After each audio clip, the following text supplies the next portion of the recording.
Clarice Lispector, uma grande escritora e jornalista brasileira, nascida no ano de 1920 na Ucrânia. Sua família foi forçada a emigrar devido à Guerra Civil. Veio para o Brasil com os pais e as duas irmãs, ainda pequena, em 1922. Morou parte da sua vida em Pernambuco e outra parte no Rio de Janeiro. Em 1977, Clarice concedeu uma rara entrevista ao repórter da TV Cultura, Júlio Lerner. Terminada a gravação, ela solicitou que somente fosse divulgada depois de sua morte. Clarice morreu 10 meses depois, em 9 de dezembro de 1977, vítima de um câncer no ovário. Ela faria 57 anos no dia seguinte.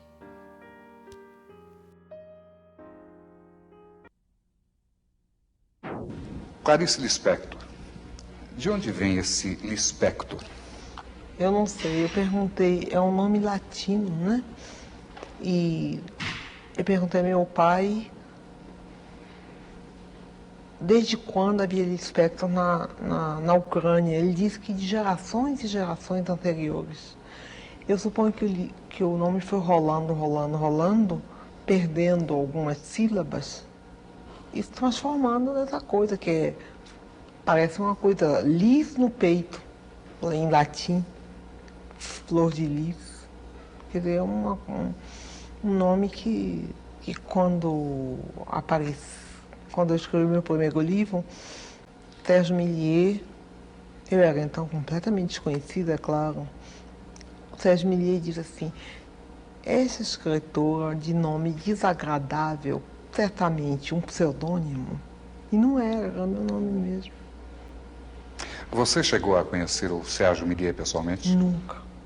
Porque eu publiquei meu livro e fui embora do Brasil para viajar, porque eu me casei com um diplomata brasileiro.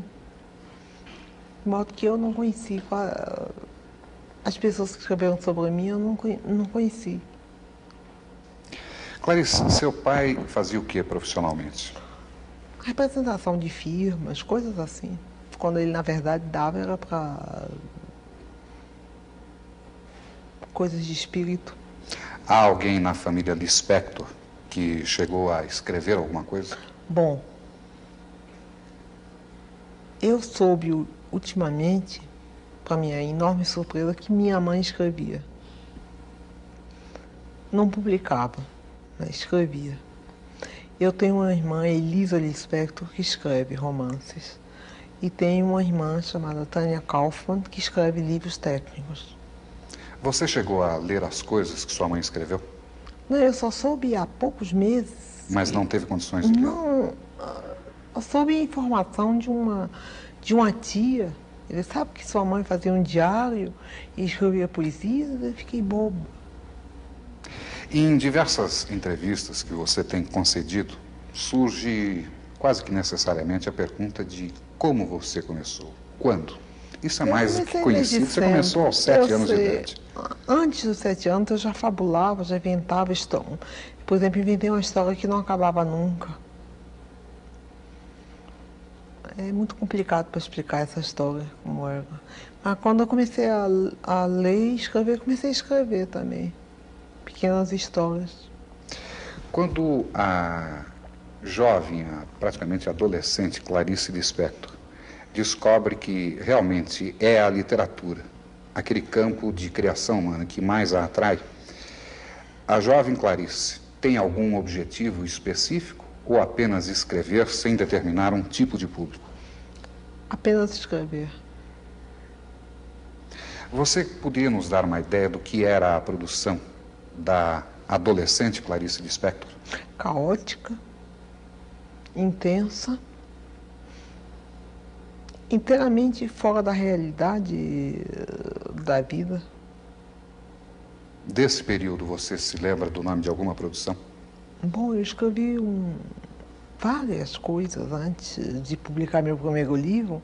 Eu já escrevia para revistas, contos, jornais. Eu ia com uma timidez enorme, mas uma timidez de ousada. Eu sou tímida e ousada ao mesmo tempo. Eu chegava lá na revista e dizia: eu tenho um conto, o senhor quer publicar? Aí eu me lembro que uma vez foi o Raimundo Magalhães Júnior, que olhou, leu um pedaço, olhou para mim e disse: você copiou isso de quem? Eu disse: de ninguém, é meu. Ele disse: você traduziu? Eu disse: não. Ele disse: então eu vou publicar. Era assim, era nessa base. Você publicava essas obras em quais publicações? Ah, não me lembro. Jornais, revistas. Clarice, a partir de qual momento você efetivamente decide assumir a carreira de escritora? Eu nunca assumi. Por quê? Eu não sou uma profissional, eu só escrevo quando eu quero. Eu sou uma amadora e faço questão de continuar a ser amadora. Profissional é aquele que tem uma obrigação consigo mesmo de escrever. Ou então com o outro, em relação ao outro. Agora, eu faço questão de não ser um profissional, para manter minha liberdade. A sua produção ocorre com frequência? Ou você tem períodos de produzir intensamente? Tem período de produzir intensamente e tem períodos hiatos, em que a vida fica intolerável. Esses hiatos são longos ou não? Dependem, pode ser longos, e eu vegeto nesse período. Ou então eu, para me salvar, me lanço logo uma outra coisa. Como, por exemplo, acabei a novela, estou meio oca, então estou fazendo a história para criança. Como é que você explica a Clarice Lispector voltada para a literatura infantil? Eu não sei, começou com meu filho, quando ele tinha 6 anos de idade, 6 não, 5, me ordenando para que eu escrevesse uma história para ele. Eu escrevi. Depois guardei e nunca mais liguei. Até que me pediram um livro infantil e eu disse que eu não tinha, inteiramente esquecida daquilo. Era tão pouco literatura para mim, eu não queria usar isso para publicar nada, era para o meu filho. Mas aí lembrei, bom, tenho sim. Então foi publicado. Eu tenho 3 livros de literatura infantil e estou fazendo o 4º agora. É mais difícil você se comunicar com o adulto ou com a criança? Quando eu me comunico com criança, é fácil, porque eu sou muito maternal. Quando eu comunico com adulto, na verdade estou me comunicando com o mais secreto de mim mesma. Aí é difícil, né? O adulto é sempre solitário? O adulto é triste e solitário, né? E a criança? A criança tem a fantasia, né? Solta. A partir de que momento, de acordo com a escritora, o ser humano vai se transformando em triste e solitário?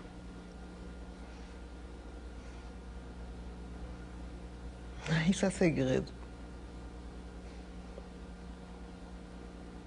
Desculpa, não vou responder. A qualquer momento da vida, basta um choque um pouco inesperado e isso acontece. Mas eu não sou solitária, não, tenho muitos amigos. E só estou triste hoje porque estou cansada. De modo geral, eu sou alegre.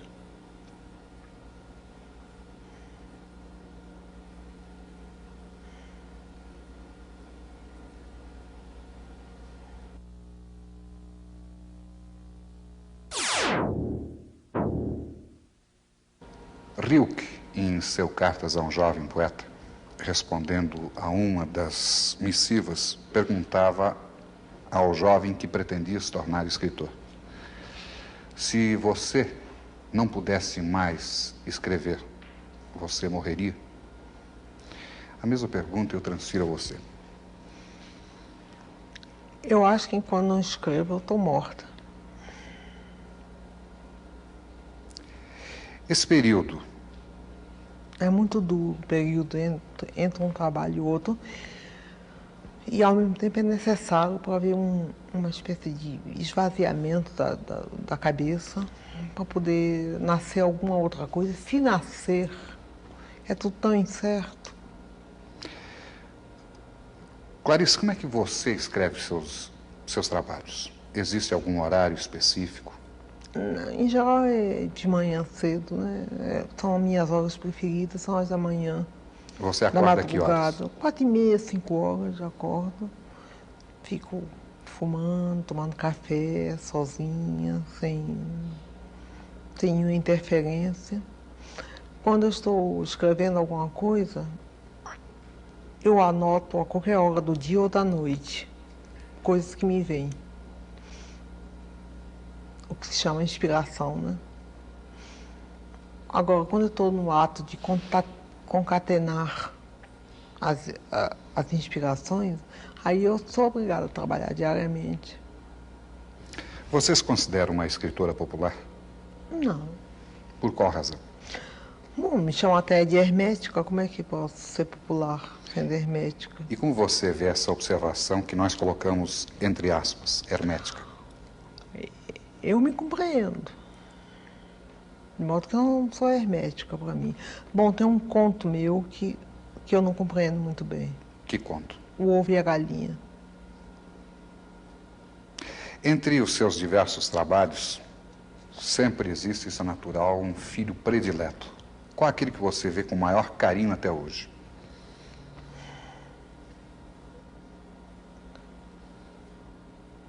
O Ovo e a Galinha, que é um mistério para mim. Uma coisa que eu escrevi sobre um bandido, sobre um criminoso chamado Mineirinho, que morreu com 13 balas, quando uma só bastava, e que era devoto de São Jorge e tinha uma namorada, e que me deu uma revolta enorme. Eu escrevi isso. Sobre esse seu trabalho em torno de Mineirinho, qual o enfoque que você deu?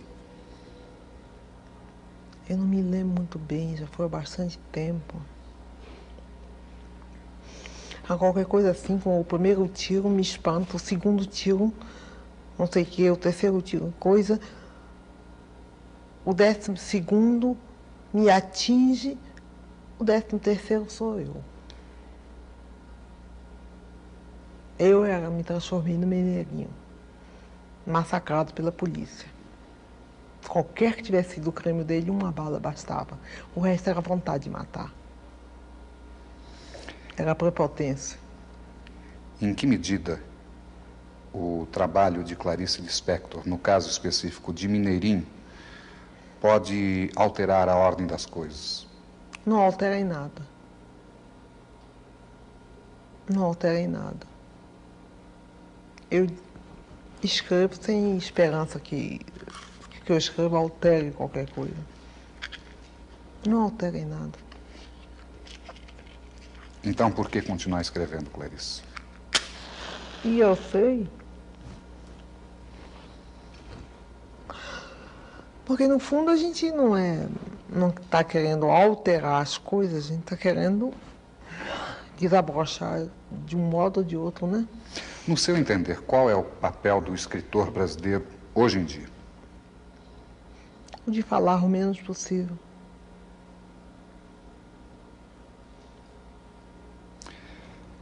Você tem mantido contato com outros escritores brasileiros Eventualmente, e mesmo, acredito, latino-americanos? latino-americano. Quais aqueles que você acredita serem os mais significativos desse tempo atual? Eu prefiro não citar nomes porque eu vou esquecer alguns, vai ofender, vai ferir, assim eu não cito ninguém.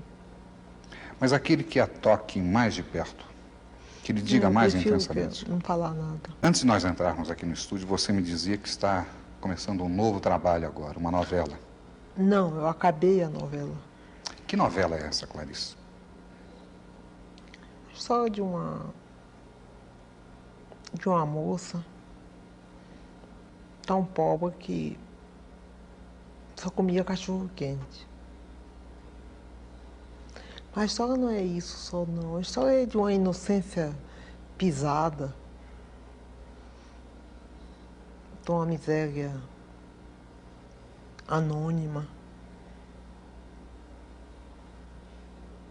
O cenário dessa novela é em É qual Rio local? de Janeiro, mas o personagem é nordestino, é de Alagoas. Onde é que você foi buscar dentro de si mesma? Eu morei em Recife, eu morei no Nordeste, eu me criei no Nordeste. E depois, no Rio de Janeiro, tem uma feira dos nordestinos, no Campo São Cristóvão, e uma vez eu fui lá. E peguei o ar meio perdido do nordestino no Rio de Janeiro. Daí começou a nascer a ideia de um... Depois eu fui a uma cartomante e imaginei várias coisas boas que iam me acontecer e imaginei, quando tomei o táxi de volta, seria muito engraçado se um táxi me pegasse, me atropelasse e eu morresse depois de ter ouvido todas essas coisas boas. Então daí foi nascendo também a trama da história. Qual o nome da heroína da novela? Não quero dizer, é segredo. E o nome da novela, você poderia revelar? 13 nomes, 13 títulos.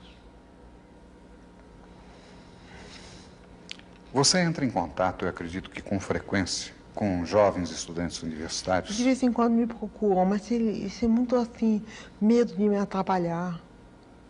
Eles têm muito medo de que eu não receba. Por qual razão? Eu não sei porquê. Mas aqueles que conseguem ou romper a Aí timidez, ficam perfeitamente à vontade comigo e tomam um café comigo e entram na minha casa e eu recebo como amigo. normalmente o contato do jovem estudante com você revela que tipo de preocupação? Revela uma coisa surpreendente, é que eles estão na minha. O que significa estar na sua? É que eu penso às vezes que eu estou isolada e quando eu vejo estou tendo universitários, gente muito jovem, que está completamente ao meu lado. Aí me espanta e é gratificante, né? Nós ouvimos com frequência de que as novas gerações pouco leem no Brasil. Você confirma isso? Bom, os universitários são obrigados a ler porque impõem a ele a obra, né? Agora eu não estou a par dos outros. De seus trabalhos, qual aquele que você acredita que mais atinja o público jovem? Depende inteiramente. Por exemplo, o meu livro A Paixão Segundo GH, um professor de português do Pedro II veio lá em casa e disse que leu 4 vezes o livro e não sabe do que se trata.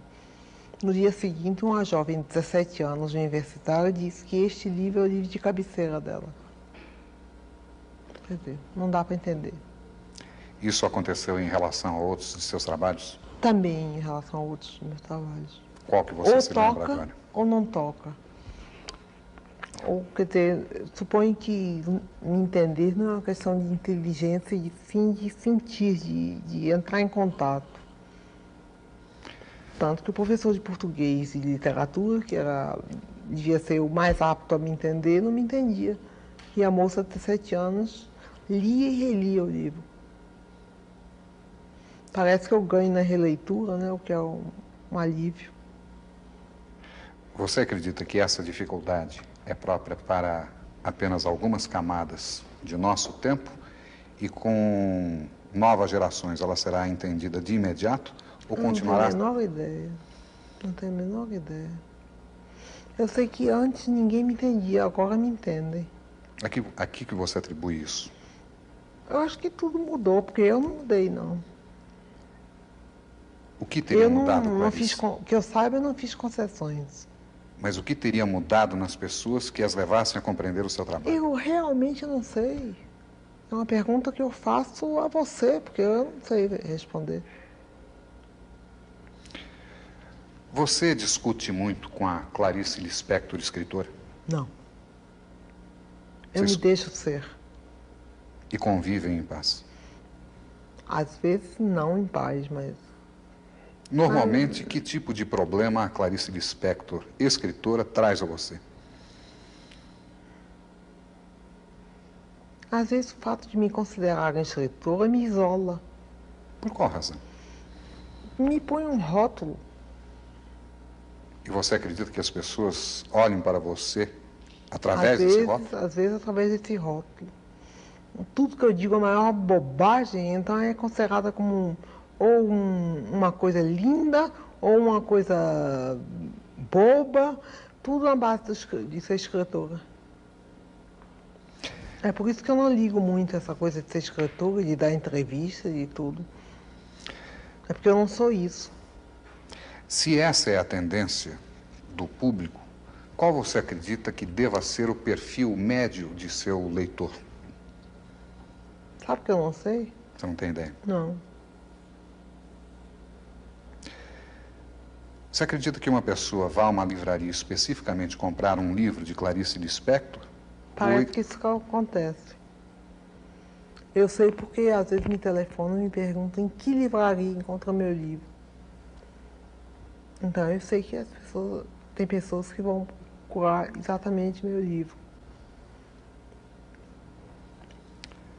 É que no fundo eu escrevo muito simples, sabe? E será que as coisas simples hoje são recebidas de maneira complicada? Talvez, mas eu escrevo simples. Eu não enfeito. Na sua formação como escritora, quais aqueles escritores que você sente que realmente influenciaram, que marcaram? Eu não sei realmente, porque eu misturei tudo. Eu lia livro, romance para mocinha, livro cor-de-rosa, Folhetim. misturada com Dostoiévski. Eu escolhia os livros pelos títulos. E não pelos autores, que eu não tinha conhecimento nenhum. Misturei tudo. Fui ler aos 13 anos Hermann Hesse, tomei um choque. O Lobo na Estepe. Ou da Estepe, não sei.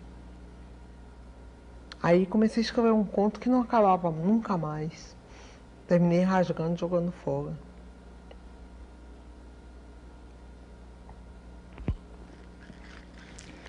Isso acontece ainda agora, de você produzir alguma coisa e rasgar? Eu deixo de lado ou rasgo. Não, eu rasgo, sim. É produto de reflexão ou uma emoção Raiva, instantânea? um pouco de raiva. Com quem? Comigo mesmo. Por que, Clarice?